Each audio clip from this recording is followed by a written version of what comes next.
Amados, amadas, é domingo e o domingo tem que trazer tem que trazer a nós e aos nossos corações alegria de volta, amados. Tem que trazer alegria de volta. Eu sei, a gente passa uma semana toda com os noticiários, com os acontecimentos que têm se dado pelo Brasil afora. É bem verdade, nos sentimos angustiados, tende-se que o medo também aumenta, mas o domingo é o dia para nós deixarmos renascer de novo a fé, a esperança, e não perdermos o rumo. O domingo é o dia para que a gente tome consciência que o nosso caminho é mesmo Jesus. Nem à toa que Ele se coloca hoje como pastor, como porta, mas também como o caminho, verdade e a vida. Procure Jesus, reencontre Jesus como teu caminho, como a verdade para a tua vida. Deixe que essa palavra hoje entre no teu coração, refazendo as tuas forças, a tua fé, e deixe Jesus te nortear, te conduzir, para que assim a gente possa hoje, ao término dessa missa, estarmos renovados, fortalecidos, para podermos enfrentar mais uma semana, mas enfrentá-la com aquela certeza de que não estamos só, de que Deus está com cada um de nós. Mas para isso também é importante, amados, nós atentarmos às instruções da palavra de Deus hoje. E a liturgia de hoje, a primeira leitura, segue aquele mesmo discurso de Pedro que fora feito exatamente no dia de Pentecostes. No dia de Pentecostes, quando Pedro começou a falar àquela multidão, falando a eles, anunciando a eles Jesus, mas dizendo que as autoridades da sua época haviam matado Jesus. Como Pedro mesmo diz: vós mataste Jesus, pendurando, colocando numa cruz. Vocês mataram o autor da vida, mataram aqueles que Deus constituiu Senhor, mas Deus não o abandonou, ressuscitando ao terceiro dia. E eles ficaram depois espantados. E o que nós devemos fazer? O que nós devemos fazer? E Pedro dizia: se converter. Amados, aqui nós poderíamos um pouco trazer essa palavra para nós e para essa situação que nós temos vivido. Nós encontramos de vez em quando, acredito que o auge do desespero, do medo, muita gente questionando até Deus a respeito do que está acontecendo. As pessoas perguntando por que Deus não faz alguma coisa, se Ele não é Deus, diante dessa situação. Por que Deus está permitindo? É tanta gente que está morrendo. É verdade, muita gente está morrendo, amados irmãos. Primeiro, nós devemos olhar um pouco a história do povo de Deus. Primeiro, compreender que a morte faz parte da vida. E eu compreendo a dor de cada um de nós nesse momento, sobretudo alguém que já perdeu alguém da família por esse vírus, pelo coronavírus, pela Covid-19. Fica muito angustiado. Mas mais do que ninguém, Deus sabe o que é perder alguém. Mais do que ninguém, Deus sabe o que é amor. Pois Deus nos criou, amados irmãos, foi por amor. Foi por amor. A primeira coisa que a gente tem que ter em mente é que Deus nos ama. E veja, quando Deus criou Adão e Eva, os colocou no paraíso em estado de graça e santidade. Sabe o que significa isso? Significa dizer que eles não tinham pecado nenhum. Eles não tinham pecado nenhum. E deu a recomendação a eles que não comessem aquele fruto. Mas Deus também uma liberdade. E o uso dessa liberdade fez com que Adão e Eva comessem do fruto proibido. Agora, o que acontece? O que acontece? Nós não queremos sofrer as consequências. E Adão e Eva, por ter usado a liberdade deles, eles comeram do fruto. Agora, no nosso raciocínio, quando nós fazemos alguma coisa, nós não queremos sofrer as consequências. Quer dizer, a gente pode dizer assim: Deus expulsou Adão e Eva do paraíso. Quem expulsou Adão e Eva do paraíso foi a sua desobediência. Foi que Deus diz: não comais desse fruto. Para dizer, amados, que o que nós estamos passando não é culpa de Deus, mas é consequência da própria ação humana. A gente está dizendo, nós queremos que o mundo volte de novo à nossa vida normal, mas se a gente fosse bem verdadeiro, eu não estou dizendo que o que nós estamos passando está bom, não. Eu não estou dizendo isso, mas eu estou querendo dizer que é bom te olhar, o mundo que nós estávamos vivendo também estava bom? Alguém vai dizer: padre, estava muito melhor. Aí o que eu quero dizer, o sacrifício que nós estamos fazendo hoje, e aqui, com todo respeito, daqueles que estão morrendo, é para nos oferecer uma vida melhor. Foi assim com o Filho de Deus. Deus nos amou tanto, e o que Ele tinha de melhor, Ele sacrificou para nos dar uma vida melhor. Quer dizer, por causa dos nossos pecados, das nossas culpas, da nossa desobediência, Jesus foi pregado numa cruz.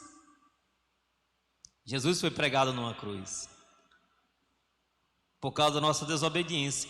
É bom lembrar que Deus não poupou o seu próprio Filho por causa de nós. Ele não poupou.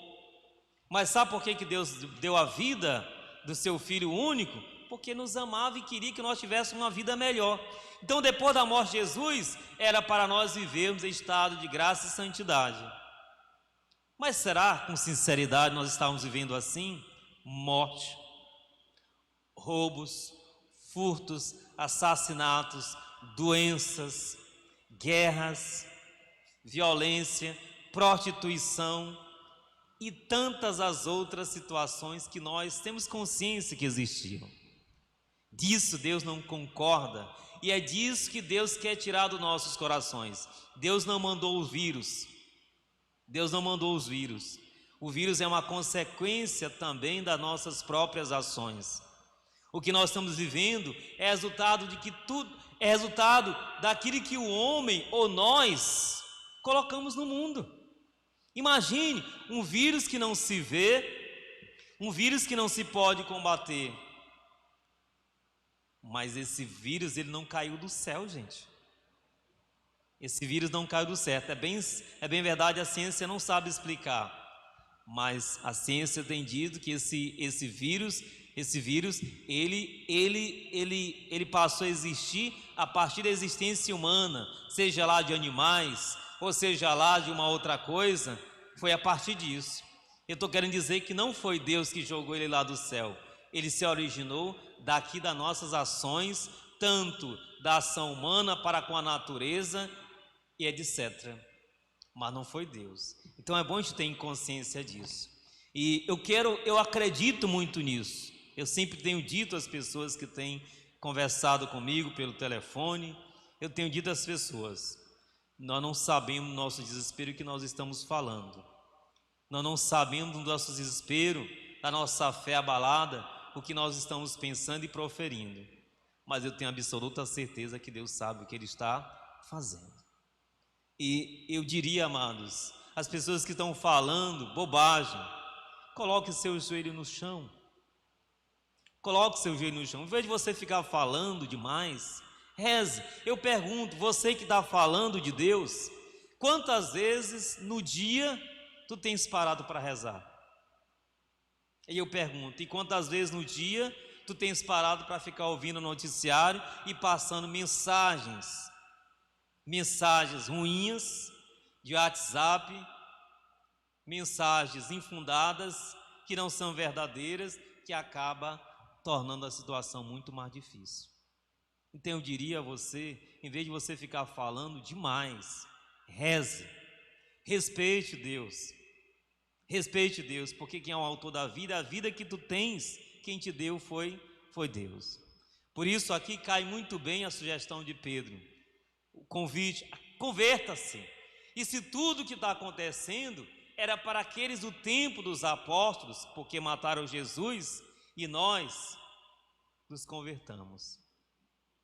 Nos convertamos. E naquele tempo Pedro fazia o convite à conversão e oferecia o batismo. Nós já somos batizados.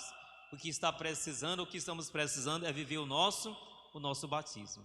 Se nós estivéssemos vivendo o nosso batismo, se nós fizéssemos aquilo que a igreja manda, diz, o evangelho, amados, a situação do mundo nunca seria essa que nós vivemos. Nunca teria tanta gente passando fome, não teria essa violência que existe aí, não existiria as doenças que existem aí, tanta doença terrível que existe, não é? Existe coronavírus agora, que é a doença que nos aflige, mas além do coronavírus tem tantas outras doenças também. E digo, não foi Deus que as mandou, não. É resultado da nossa própria ação. E devemos ter essa humildade, bater no peito, pedindo piedade, misericórdia e colocar o joelho no chão. Converter-se, viver o batismo. É isso que nos falta, nos converter e viver o batismo. E aqui, amados, eu caminho para o Evangelho, porque o Evangelho vai nos ajudar também a buscar o bom pastor que é Jesus. É importante. Eu começo um pouco contextualizando aquela situação. Na Palestina, onde era a Palestina, padre? A Palestina é a região onde Jesus viveu, evangelizou. Aquela região. Naquela região, as pessoas simples, mas pobres, tinham 3 profissões. Primeiro era de agricultor. O que eles plantavam? Plantavam trigo. Nós vemos algumas passagens onde Jesus entra na roça em dia de sábado com os seus discípulos e vão comer milhos, vão apanhar o trigo. Então tem muitas parábolas que falam do semeador, tudo é relacionado a essa profissão. Por isso Jesus faz uso dessas parábolas. Uma outra profissão era a de pescador. Nós lembramos muito bem que Pedro e 7, 8 dos discípulos eram pescadores. Lembramos que quando Jesus os chamou ali na beira do mar da Galileia, eles estavam pescando. Jesus mesmo, ressuscitado, aparece para eles quando eles estavam em pescaria no mar de Tiberíades. Então, era uma profissão muito presente também, era a profissão de pescador. E a outra, por fim, era a profissão de pastor. Mas muito diferente dessa imagem que Jesus depois nos faz, desse Jesus que vai atrás da ovelha, o pastor naquele tempo era alguém que sofria muito. Porque o pastor passava o dia no sol, fazendo o que, padre? Pastoreando, vigiando as suas ovelhas. Ficava no campo, passava as noites. Então era uma figura forte, sim, muito forte, mas muito rude.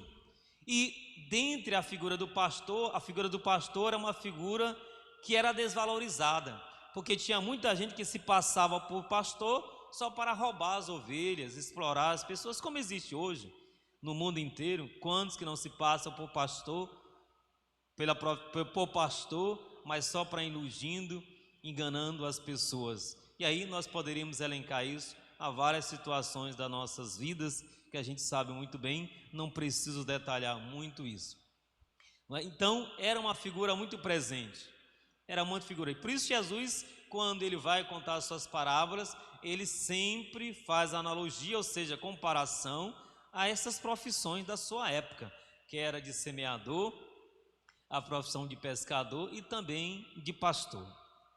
E a liturgia tanto, amados irmãos, uma coisinha um pouco mais complicada a gente falar, que é tão verdade isso, que durante tanto o ano A, o ano B e o ano C, quando nós refletimos o evangelho de Mateus, Marcos e Lucas, todos os anos, no período da Páscoa, a liturgia sempre fala do bom pastor, porque é uma figura importante e Jesus mesmo se coloca como bom pastor.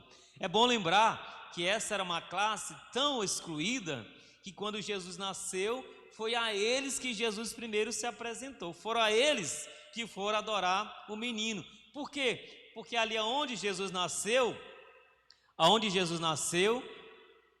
era exatamente região onde eles ficavam pastoreando, e os anjos vieram e anunciaram aos pastores que havia nascido o Filho de Deus, a luz do mundo, e foram eles que foram glorificar. Mas o pastor era tão desclassificado que, se tivesse um julgamento, o testemunho do pastor não tinha valor nenhum. Não tinha valor nenhum. Então, realmente, era uma profissão que não tinha valor. Mas Jesus quer mostrar a importância do pastor, porque o pastor é aquele que vai atrás. E quando se está doente, que a nossa doença também é a doença espiritual, é o pecado, esse Jesus carrega nos braços. Ninguém nunca me carregou nos braços, padre. Carregar nos braços é ter a compaixão, é se importar com a pessoa, é cuidar das pessoas, é se preocupar com a vida espiritual da pessoa. É isso, é carregar nos braços. É quando eu tenho alguém sobre os meus cuidados, não apenas cuidados físicos ou corporais, mas sobretudo os males e o cuidado espiritual. Por isso Jesus se coloca como um bom pastor. E é bonito ele fazer essa comparação, sabe por quê? Porque à noite os pastores eles se juntavam com o seu rebanho. Eles se juntavam ali com o seu rebanho e colocavam sempre alguém à noite para ficar vigiando as ovelhas por causa dos ladrões que vinham roubar as ovelhas à noite. E quando era de manhã cedinho, aí cada um que tinha sua parte naquele rebanho chegava. E aí, vejam, o pastor ele tem uma intimidade com a ovelha. Você cria um animal, ele cria uma intimidade, ele te conhece, ele passa a te conhecer. Então, estava lá aquele monte de ovelhas juntas. Mas quando o pastor chegava, que era dono daquelas ovelhas, ele dava um grito, falava alguma coisa, elas se levantavam e começavam a ir atrás do seu pastor. Por que Jesus coloca-se como bom pastor? Por que ele fala que nós somos as ovelhas? Porque realmente quem conhece o seu pastor, escuta também a sua voz. Aqui é a questão chave, amados. Se a gente tiver bem consciência, nos perguntemos, deixa o evangelho tocar nosso coração, na mente, aqui, para doer. Durante a minha vida, antes dessa pandemia, eu dava ouvidos, eu escutava a voz do pastor. Quantas vezes será que Deus, na sua palavra, não tem procurado nos falar? Quantas vezes eu disse, Jesus me chamou e eu não dei importância à voz do pastor? Agora eu quero questionar Deus. Agora eu quero que Deus mande a solução para eu não sofrer nada, mas sofrer as consequências da minha ação e dos outros. Porque a gente sabe que no mundo que nós vivemos, nós sabemos que o mau uso da liberdade do outro traz consequência para ele, mas também para os outros. Essa é a questão. Então tá certo, tem muita gente morrendo, e não é isso que Deus quer, mas isso é consequência da ação de alguns. Sempre foi desse jeito. Os acidentes de trânsito, os assassinatos, são gente inocente morrendo. Mas graças a Deus, que eu posso dizer, amados, repito o que eu disse aqui nesses dias, essas mortes, elas não ficarão em vão.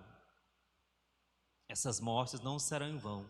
Essas mortes nos darão a graça de começar uma vida de forma diferente. Porque infelizmente, enquanto o problema não nos atinge, enquanto o problema não nos atinge, enquanto o problema não bate na nossa porta, e às vezes quando a morte não chega, a gente continua com o coração endurecido. Está aí a situação de Teresina, no Maranhão, São Paulo, aliás, o Brasil todo. Por que o vírus tem avançado tanto? Teimosia nossa, porque nós não conseguimos cumprir o isolamento. Tem gente que está na rua sem necessidade, fazendo o quê?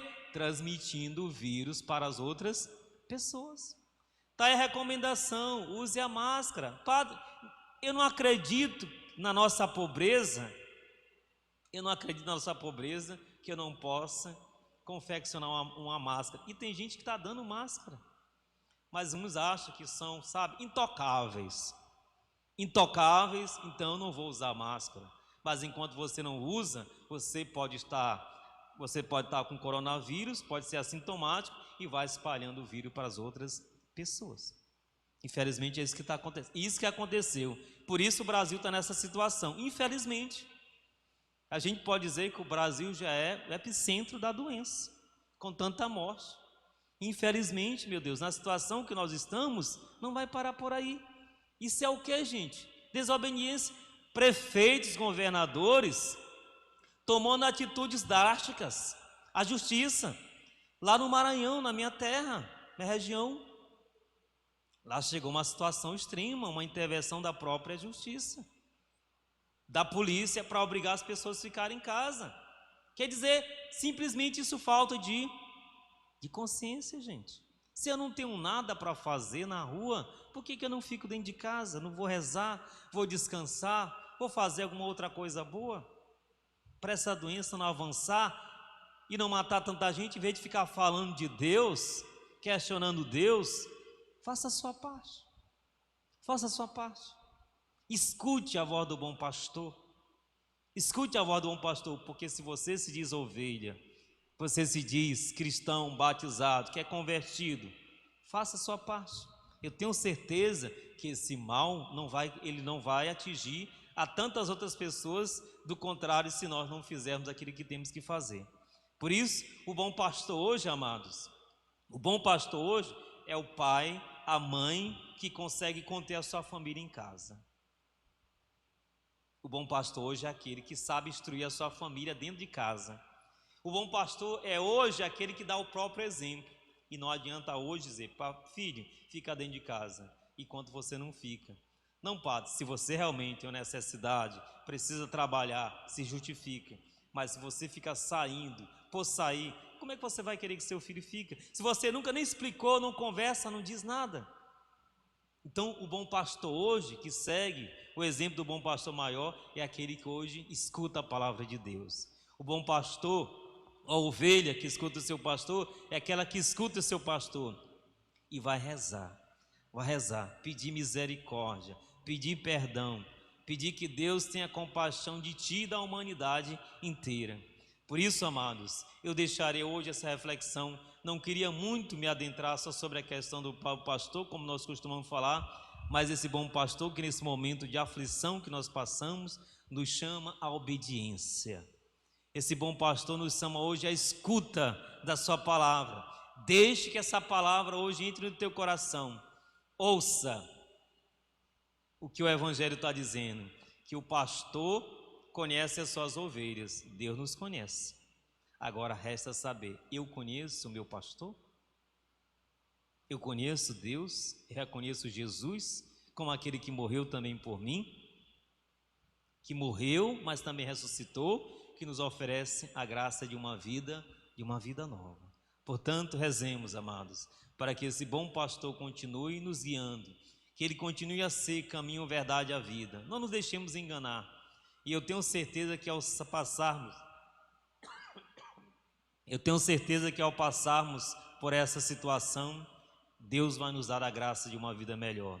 E espero a Deus, e que esperamos que nós não nos deixemos mais enganar pelos falsos pastores, porque também os falsos pastores, tanto no mundo religioso, como no mundo político, moral, na sociedade como um todo, tem muitos maus pastores que não sabem conduzir o seu povo. Isso diz respeito também, diz a vida religiosa, a vida da própria igreja. Eu faria essa crítica a nós, mas também na política, tantos maus pastores que são aqueles que nós elegemos para nos orientar, que às vezes não sabem nesse momento conduzir o seu povo, que não sabem confortar, que não sabem tomar as atitudes de proteger, de amparar o seu povo.